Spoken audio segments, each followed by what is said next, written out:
এইবার আমাদের কর্নার পিসগুলো ঠিক পজিশনে আছে কিনা সেটা দেখতে হবে।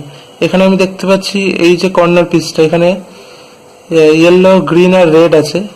এটা কার মাঝে মাঝে, মানে কোন সেন্টারগুলোর মাঝে আছে? ইয়েলো, ব্লু আর রেড এর মাঝে আছে, তার মানে এটা ভুল পজিশনে আছে। এটাও রেড গ্রিন, এখানে red green, sorry red blue আর এখানে রেড গ্রিন, তাহলে এটাও ভুল পজিশনে আছে। এখানে ব্লু অরেঞ্জ, এখানে গ্রিন অরেঞ্জ, এটাও ভুল পজিশনে আছে। এইটা গ্রিন অরেঞ্জ, এখানে অরেঞ্জ ব্লু, মানে চারটেই ভুল পজিশনে আছে। যদি এরকম হয় তাহলে আপনি কিউবটাকে যে কোনো পজিশনেই ধরতে পারেন। ধরে এই অ্যালগরিদমটা করতে হবে, ইউ আর U prime L prime, U আর প্রাইম ইউ প্রাইম এল।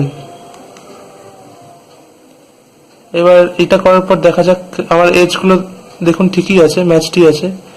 কর্নারগুলোর কি অবস্থা দেখি, এখানে রেড গ্রিন, এটাও ভুল ভুল পজিশনে আছে। অরেঞ্জ গ্রিন, এখানে রেড গ্রিন ভুল পজিশনে আছে।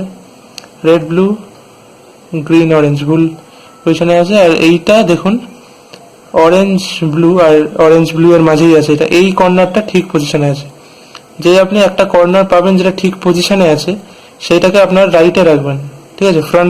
ফ্রন্ট ফেসে রাইটে টপে, এখানে এইভাবে ধরতে হবে কিউবটাকে, ধরে ওই অ্যালগরিদমটাই আবার লাগাতে হবে। তো ওপরটাকে ক্লকওয়াইজ ঘোরালাম, ডান দিকটা তুললাম। ওপরটাকে অ্যান্টি ক্লকওয়াইজ ঘোরালাম, বাঁ দিক তুললাম।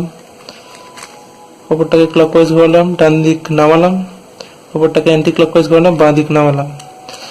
তো এবার দেখা যাক অরেঞ্জ গ্রিন, অরেঞ্জ ব্লু এর মাঝে তো ছিলই। এখানে দেখুন গ্রিন অরেঞ্জ, এটাও ঠিক পজিশনে এসে গেছে। এইখানে রেড গ্রিন ঠিক পজিশনে এসে গেছে।